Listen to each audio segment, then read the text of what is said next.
कौन है यहाँ पे, किससे मैं बात करूँ? Good afternoon ma'am. Good afternoon sir. Sir मैं अंदर जाना चाहती हूँ गवर्नर साहब से मिलने के लिए। कहना है कौन है यहाँ पे?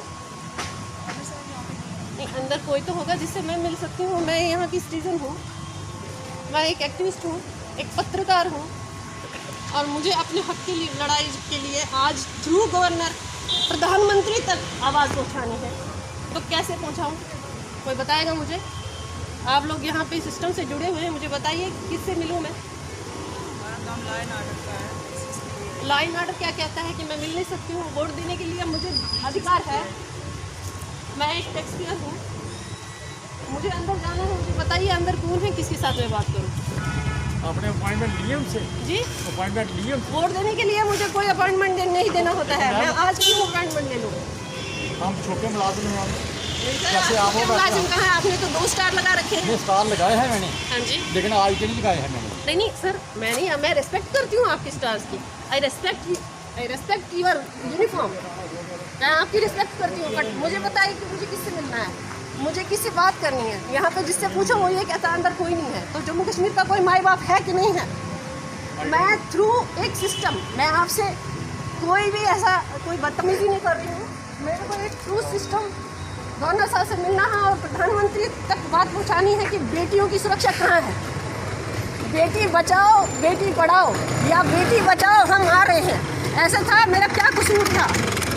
मैं ये कहना चाहती हूँ कि क्या कसूर है मेरा? वो किसी की बेटी थी, वो किसी की बहन थी।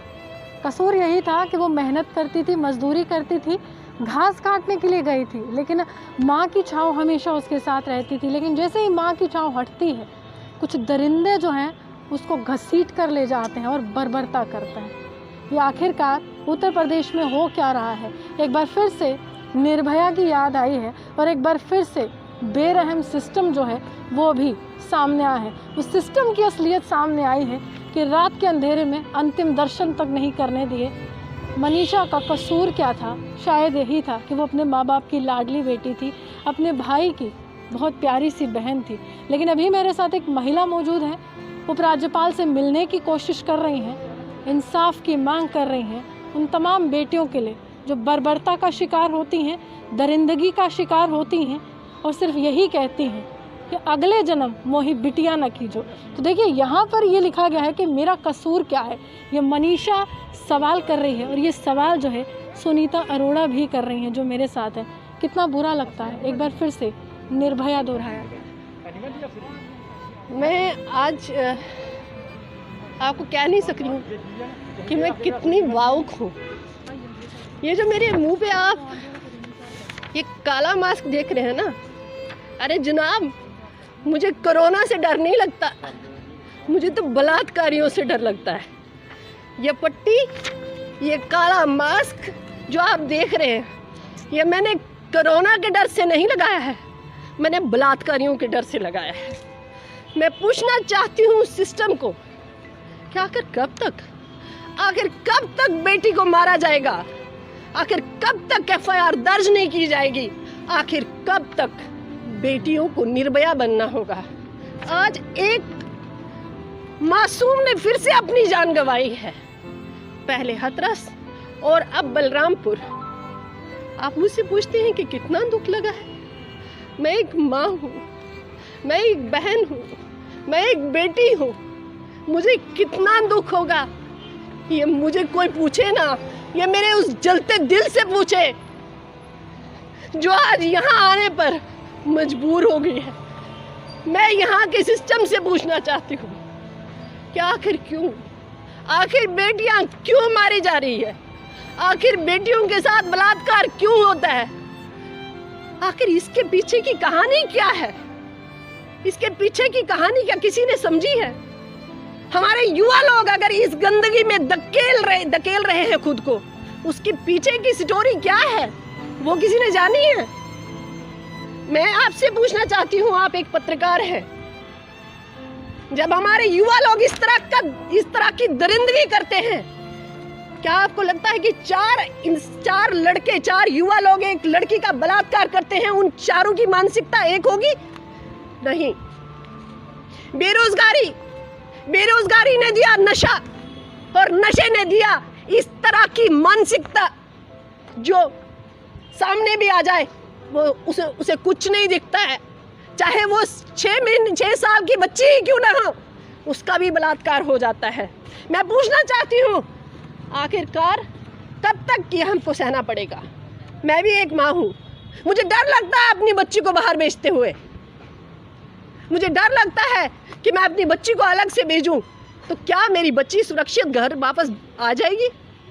अगर इस तरह का ही सिस्टम चलता रहा तो आप मुझे बताइए, क्या हम महिलाएं सुरक्षित हैं?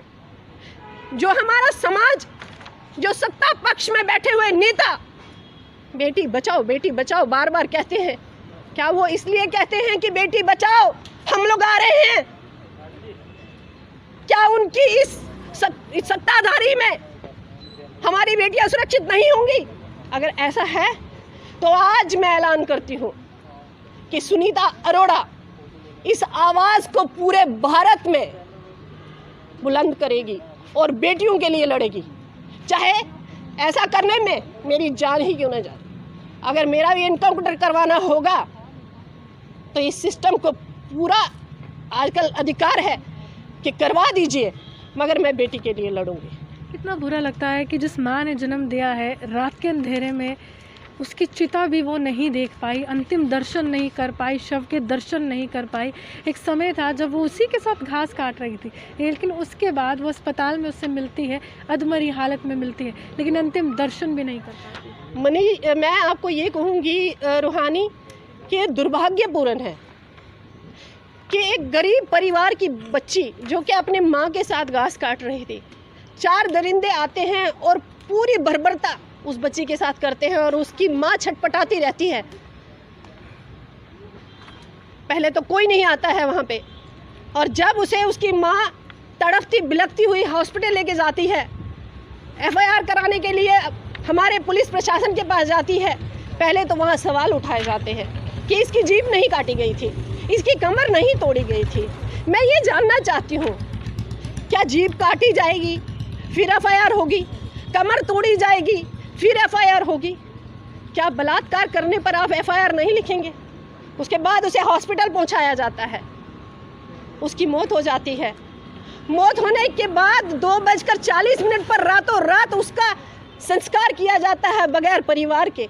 क्या उस माँ का अधिकार नहीं था कि अपनी बेटी का मुंह भी देखती? क्या उस पिता का अधिकार नहीं था जिसने सपने संजोए थे अपनी बेटी को दुल्हन बनाकर डोली में भेजने के, उसको चुनरी भी जड़ा देते? कैसा सिस्टम है हमारा?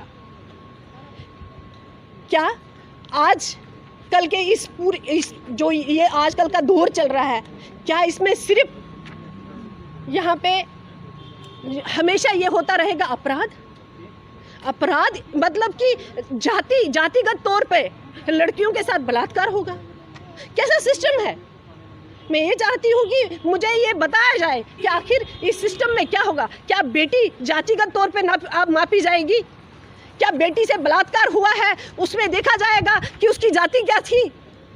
आप दुख की बात करते हैं, मेरा तो खून खलता है इस सिस्टम को देखकर, मेरा तो खून खलता है ये नारा सुनकर, जब लोग यहाँ पे जगह जगह पे होल्डिंग पे ये दिखाया जाता है कि बेटी बचाओ।